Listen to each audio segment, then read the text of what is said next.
ማድረግ ያለብኝ? ላቴ ልደርስላት ይገባል።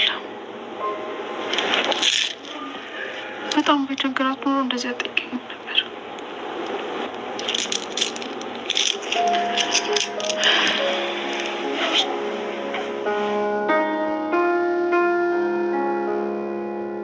እንደዚህ ማድረግ በጭራሽ የለብኝም። ስጦታ ብሎ የሰጠኝን ስልክ ሸጬ በኋላ ስጠይቀኝ ምን ብዬ እመልስለታለሁ? ጠፋኝ አልለው። መዋሸት ደግሞ የለብኝም። እረ ፈጣሪ ሆይ ምን ውስጥ ነው የገባሁት?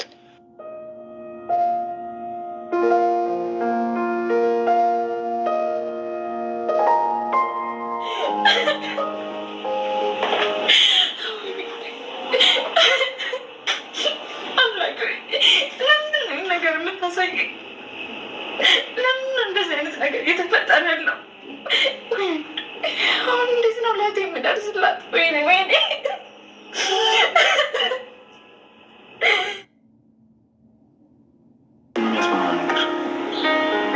ለምሳሌ ሁለታችንን የሚያስማማን ነገር ምንድን ነው?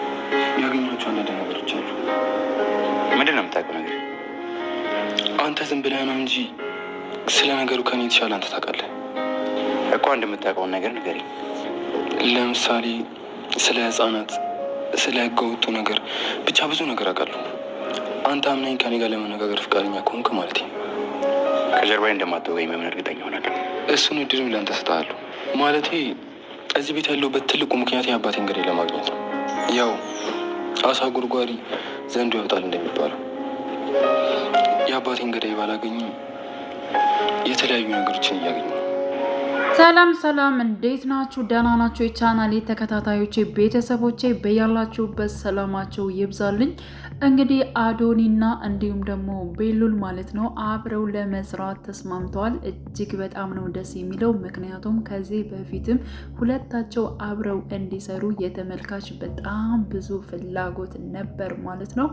ሲቀጥል አሁን ላይ ማለት ነው የአባቴን ገዳይ ባላገኝም የተለያዩ ነገሮችን መረጃዎችን በጣም እያገኘሁ ነው በማለት እንግዲህ ለቤሎን ነግሮታል ማለት ነው።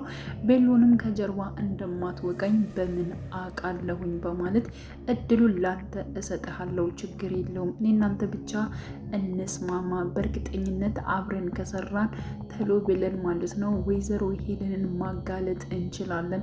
አንተ ትንሽ ነገሩን አይተህ ነው አወኳት እያልከው፣ ግን ደግሞ በጣም ብዙ ወንጀሎችን እየሰራች ነው በማለት እንግዲህ ያው አብራርቶ ማለት ነው ለቤሎ ነግሮታል። እያንዳንዱን ነገር አብረው መስራት እንደሚፈልጉ እሱም ቃል ገብቶለታል ማለት ነው።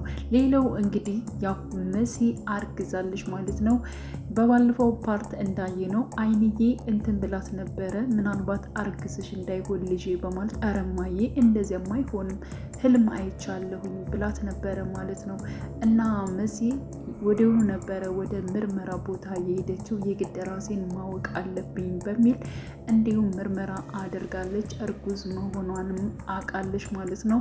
በጣም ነበር እየደነገጠችው። ቀጥታ እንግዲህ ኑኑ ጋር ነበር እየደወለችው። ወደ ኑኑ መታ ብር ነው የጠየቀቻት ማለት ነው። ጉድ ሁኜልሻለሁ እህቴ እባክሽን በማለት ብር ጠይቃታለች። ምንድን ነው የሆንሽው ስትላት እንዳረገዘችና ምርመራ አድርጋ ማለት ነው እርጉዝ እንደሆነች ነው የተነገራት። በዚህ ላይ እጅጉን ደንግጣለች። ያው ኑኑ እይብን ራሱ ማለት ነው። እና ለምንድን ነው ለባልሽ አልነገርሽውም እንዴ ስትላት፣ በፍጹም እሱ መስማትማ የለበትም፣ ይህ ልጅ ከተወለደ በጣም ህይወቴ ይበላሻል፣ ስለዚህ ማስወረር ነው የምፈልገው፣ ብር ካለሽ እንድሰጭኝ እፈልጋለሁኝ በማለት ጠይቃት ነበር። ምንም አይነት ገንዘብ እንደሌላት ነው ያው ኑኑ የተናገረችው ማለት ነው። መሲ ወዲያውን ነበር የተመለሰችው። ግን ደግሞ እንዴት እንደዚህ አይነት ነገር ይገጥማታል? ህይወቴ ደህና ህይወት እኖራለሁ ብላ ከቴ ሄዳ ሌላ ስቃይ ውስጥ ገባሽ በማለት እጅጉን በጣም ስለተሰማት ኑኑም እያለቀሰች ነበር ማለት ነው። ሌላው አዶኒና እንዲሁም ደግሞ ኤልሹ ትንሽ አውርተዋል። አዶኒ እንደዚህ ስላያት ያ ማለት ዩኒፎርም ለብሳ ስላያት ትምህርቷን ልጀምር በመሆኗ ማለት ነው እጅጉን በጣም ደስ ብሎታል። እንዲሁም ደግሞ ኤልሹ እኔ እናንተ በፍቅር መቀጠል አለብን፣ እኔ በጣም ነው የምወድህ የማፈቅርህ በማለት እንግዲህ ነግረው ነበረ ማለት ነው። ግን ደግሞ አዶኒ በእኔና አንቺ ምክንያት ምንም አይነት ነገር የለም። በቃ እንደዚሁ በጓደኝነት እንቀጥላለን። ሌላ ነገር ግን እንዳታስቢ፣ አንቺ ፍቅረኛና ጓደኛ አንድን መልክ ነው የምታየው በማለት አጥፍቻለሁ፣ ስህተቴ ነው፣ ነገሮችን ለማስተካከል እሞክራለሁ፣ አዶኒ በጣም ነው የምወድ በማለት እንግዲህ ኑኑ ብትነግረውም ግን ደግሞ አዶኒ አሁን ላይ ምንም አይነት የፍቅር ጊዜ መጀመር አይፈልግም ማለት ነው። በነገራችን ላይ የምር እየወደዳት እያፈቀራት መጥቶ ነበር፣ ግን እሷ ደግሞ መቼም አትቀየርም ብሎ ስላሰበ ነው እንግዲህ አዶኒ እምቢ ያላት ማለት ነው። ሲቀጥል ደግሞ አሁን ላይ ከቤሎን ጋር በመሆን ነገሮቹን ወይንም ደግሞ ስለ ወይዘሮ ሄለን ስለ አባቱ ገዳይ እንዲሁም ደግሞ ስለ ቤሎን አባት ገዳይ ያለውን ነገር ማለት ነው ለማወቅ እሱን ነገር ለማጣራት ነው ሁለታቸው እጥረት የሚያደርጉት ማለት ነው። እና አሁን ላይ እንግዲህ ሊዛ እንዲሁም ደግሞ ሀና አንድ ላይ በመሆን ኑኑን እያሰቃዩት ይገኛሉ ማለት ነው። እጅ በማስታጠብ ቁሚ በማለት ውሃ አንጭ በማለት ሻይ አፍይ በማለት በጣም ብዙ ነገሮችን እያሰቃዩት ይገኛሉ ማለት ነው። ሌላው ሊዛ ነች። ሊዛ እንግዲህ ያው ቤሎን ይቅርታ ጠይቃለች። ትናንትና ሰክረን መተን ረበሽ ናችሁ አይደለ? በጣም ይቅርታ በማለት ችግር የለውም በማለት እንግዲህ ቤሎንም ተቀብሏታል ማለት ነው።